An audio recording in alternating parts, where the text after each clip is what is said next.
Rádio França Internacional, emissões em língua portuguesa, são 18 horas em Paris, a mesma hora em Maputo. Carina Branco. Bem-vindos à nossa emissão desta quinta-feira, 10 de agosto. Vamos aos títulos deste jornal. Presidente da Nigéria e presidente rotativo da CEDEAO diz que a negociação diplomática deve ser a pedra angular da abordagem com a junta militar no poder no Níger.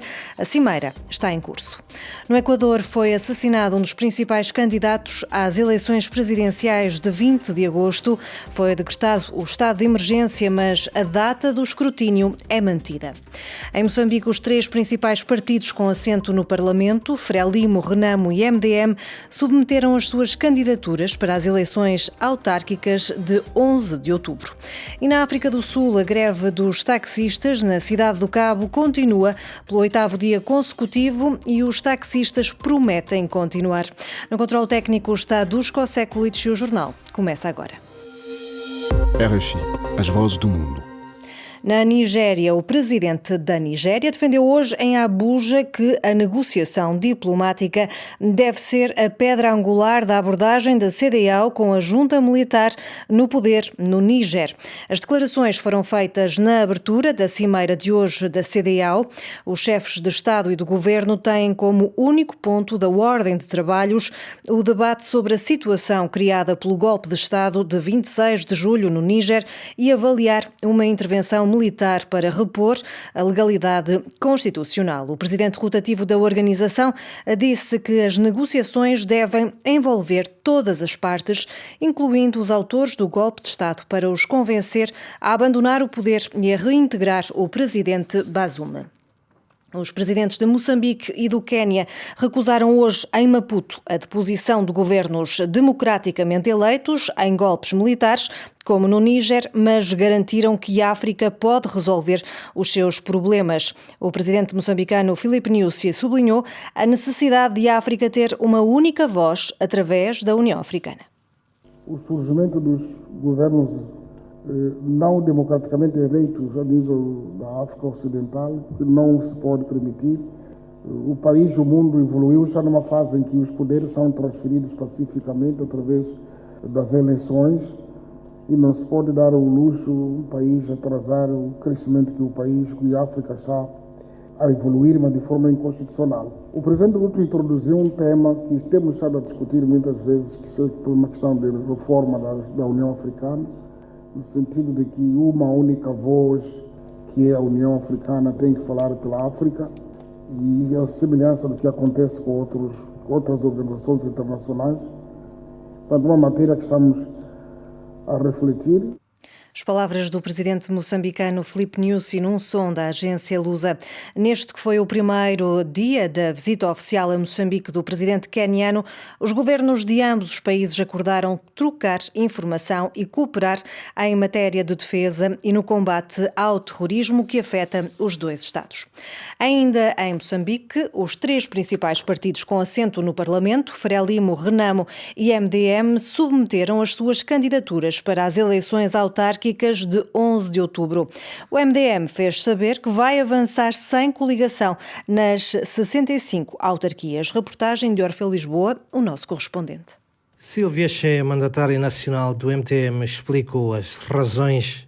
Neste momento estamos a submeter as candidaturas. Houve um momento que era possível fazer uma coligação e nós já estávamos abertos e não houve essa manifestação. Tal como o MDM, a Renamo, o principal partido da oposição, submeteu a sua candidatura à Comissão Nacional de Eleições. Glória Salvador, mandatária nacional da Perdiz, deixou claro que o partido vai concorrer em todas as 65 autarquias. Que as massas afluam no dia 11 de outubro para o local onde se inscreveu, para a autarquia onde se inscreveu, para exercer seu direito de voto.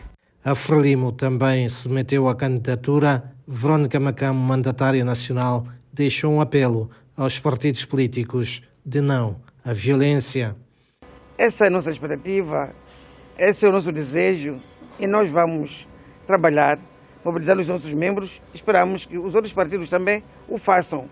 A campanha eleitoral rumo às autárquicas de 11 de outubro decorre de 27 de setembro a 8 de outubro em Moçambique, de Maputo para a RFI, Orfeu, Lisboa. E na África do Sul, a greve dos taxistas na cidade do Cabo continua pelo 8º dia consecutivo e os taxistas prometem continuar até ao fim de semana. Reportagem da nossa correspondente Mariam Moassam. O governador da cidade do Cabo, Jordine Hill Lewis, enfrenta o seu maior desafio até agora, já que os taxistas ameaçam continuar a greve até o fim de semana. As próximas 48 horas irão testar a capacidade de Hill Lewis de negociar com inteligência e fazer concessões que ele possa defender no interesse de uma cidade do Cabo segura e funcional. O presidente Cyril Ramaphosa condenou a destruição de propriedades privadas e públicas na cidade do Cabo, que obrigou as comemorações do Dia da Mulher a serem transferidas para Pretória. Está-se a vivenciar a eclosão da violência esporádica em diferentes partes da cidade, depois da polícia ter começado a prender veículos enquanto manifestantes incendiavam autocarros, automóveis e atiravam pedras à polícia. Estima-se que até o momento, pelo menos 5 pessoas foram mortas. De referir que desde que a greve foi anunciada na semana passada, muitos setores sentiram imediatamente o impacto nas suas atividades económicas e nos serviços. De Joanesburgo para a Rádio França Internacional, Maria Moassam. Praia 99.3 FM. No Equador foi assassinado ontem à noite um candidato às eleições presidenciais de 20 de agosto. Fernando Villavicencio era o segundo candidato nas intenções de voto e foi baleado no fim de um comício eleitoral. A Procuradoria registrou 9 feridos, incluindo uma candidata à Assembleia e 2 polícias. O candidato era conhecido por denunciar a corrupção, nomeadamente a do governo do ex-presidente Rafael Correa. Na semana passada, Fernando Villavicencio foi alvo de ameaças alegadamente por parte do líder de um grupo ligado ao narcotráfico e que está atualmente na prisão. O atual presidente Guilherme Lasso decretou o estado de emergência por 60 dias, mas decidiu manter o dia e a campanha para as presidenciais. Eis as suas palavras. Perante a gravidade dos factos que comovem o Equador, vou proceder à assinatura de 2 decretos. O primeiro declarando 3 dias de luto nacional para honrar a memória de um patriota. E o segundo decreto declarando o estado de emergência por 60 dias. As Forças Armadas, a partir deste momento, mobilizam-se em todo o território nacional para garantir a segurança dos cidadãos. Perante a perda de um democrata e de um lutador, não suspendemos as eleições. Não se suspendem. As palavras do atual presidente do Equador, Guilherme Lasso, numa tradução de Miguel Martins. Em Portugal, o primeiro troféu da temporada 2023-2024 de futebol foi atribuído ao Benfica, que derrotou o Futebol Clube do Porto por 2-0 na Supertaça Cândido de Oliveira.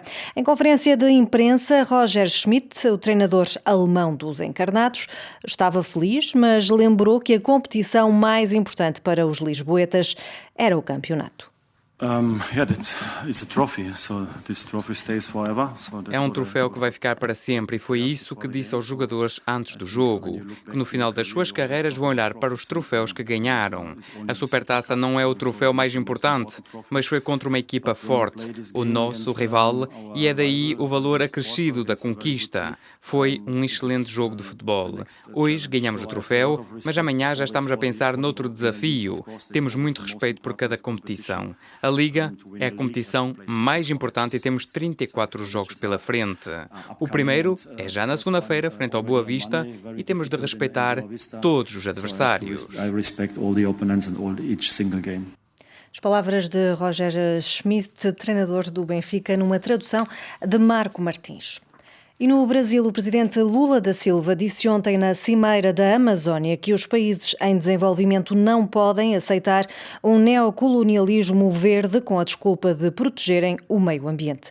Lula da Silva destacou que não se pode falar de florestas tropicais e mudanças climáticas sem abordar a responsabilidade histórica dos países desenvolvidos. De notar que Lula da Silva vai à África do Sul, a Angola e a São Tomé e Príncipe no final deste mês. É o ponto final neste jornal.